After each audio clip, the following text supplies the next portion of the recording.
नमस्कार। आज हम बात करने वाले हैं 8वें वेतन आयोग के बारे में। ये एक ऐसा टॉपिक है जिसका इंतजार भारत के करोड़ों केंद्रीय कर्मचारी और पेंशन भोगी कर रहे हैं। ये एक बड़ा वित्तीय बदलाव होने वाला है जो सैलरी से लेकर पेंशन तक हर चीज पर असर डालेगा। तो इस जानकारी को पूरी तरह समझने के लिए अंत तक बने रहिएगा। देखिए, ये सिर्फ एक छोटा मोटा अपडेट नहीं है, बल्कि ये आने वाले कई सालों के लिए आपकी आर्थिक तस्वीर तय करेगा। एक ऐसा बड़ा बदलाव जो सीधे सीधे सैलरी, पेंशन और परिवारों की फाइनेंशियल प्लानिंग से जुड़ा हुआ है। ये तारीख इसे अच्छी तरह से याद कर लीजिए। 1 जनवरी 2026।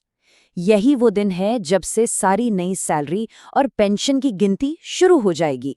हाँ, इसका मतलब ये नहीं है कि पैसा उसी दिन से मिलना शुरू हो जाएगा, लेकिन सारे वित्तीय लाभ इसी तारीख से कैलकुलेट किए जाएंगे। तो अब सवाल ये उठता है कि ये जो बढ़ोतरी होती है वो होती कैसे है। इसके पीछे एक खास मैकेनिज्म काम करता है जिसे हम कहते हैं फिटमेंट फैक्टर। चलिए इसे थोड़ा आसान भाषा में समझते हैं। तो ये फिटमेंट फैक्टर ही वो चाबी है, आप कह सकते हैं, जो नए सैलरी स्ट्रक्चर का ताला खोलती है।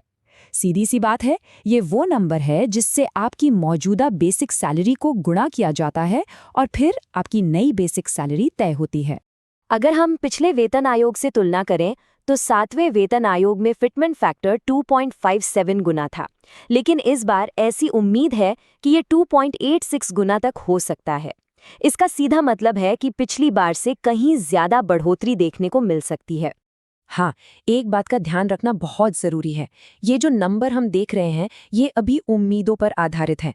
अभी तक सरकार की तरफ से कोई ऑफिशियल कंफर्मेशन नहीं आया है।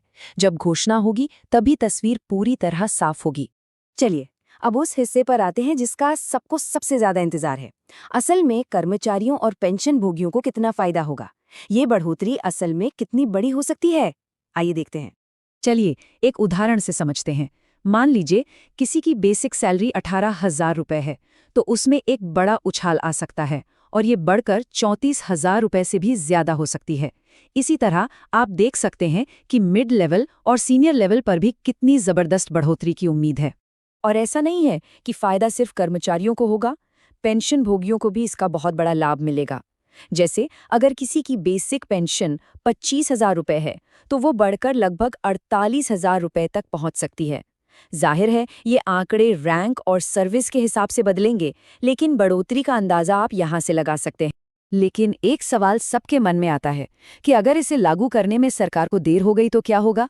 क्या पैसे का नुकसान होगा? नहीं। यहीं पर एरियर यानी बकाये की भूमिका सामने आती है। ये बात समझना बहुत जरूरी है। एरियर कोई बोनस नहीं है, ये आपका ही पैसा है जो रुका हुआ था। मतलब किसी भी तरह की देरी से आपको पैसों का कोई नुकसान नहीं होगा। 1 जनवरी 2026 से जो भी बढ़ी हुई राशि है वो जमा होती रहेगी। तो ये जो जमा हुई राशि है, जिसे हम एरियर कहते हैं, वो आपको एक साथ एक मुश्त मिलेगी। इससे ये पक्का हो जाता है कि हर किसी को उस प्रभावी तारीख से पूरा वित्तीय लाभ मिले, चाहे भुगतान कभी भी हो। अब देखिए, जब एक बड़ी रकम मिलने की संभावना हो तो उसकी तैयारी करना भी बहुत जरूरी हो जाता है। तो चलिए देखते हैं कि आगे के लिए क्या-क्या कदम उठाए जा सकते हैं। एक्सपर्ट्स अक्सर एक 3 स्टेप का तरीका सुझाते हैं। सबसे पहले, जो भी पुराने कर्ज या लोन है उन्हें चुकाकर खत्म करें। दूसरा, भविष्य के लिए एक हिस्सा बचत और निवेश में लगाएं। और तीसरा, जो पैसा बचे उससे अपनी दूसरी जरूरतों को पूरा करने की योजना बनाएं। खासकर पेंशन भोगियों के लिए कुछ प्रशासनिक काम समय पर निपटाना बहुत जरूरी है, जैसे कि अपना लाइफ सर्टिफिकेट यानी जीवन प्रमाण पत्र अपडेट रखना। ये पेंशन में देरी का सबसे आम कारण होता है। साथ ही ये भी पक्का कर लें कि बैंक और पोर्टल के रिकॉर्ड बिल्कुल एक जैसे हों। तो इस बड़े वित्तीय बदलाव को देखते हुए सबसे बड़ा सवाल यही है कि इसके लंबे समय तक चलने वाले लाभों को पाने के लिए सबसे अच्छी तैयारी कैसे की जा सकती है, क्योंकि दिन के अंत में सही प्लानिंग ही सफलता की असली कुंजी होती है। ऐसी ही जानकारी के लिए ऑल कैन स्टडी को सब्सक्राइब कीजिए। धन्यवाद। चलिए अब मिलते हैं अगले वीडियो में।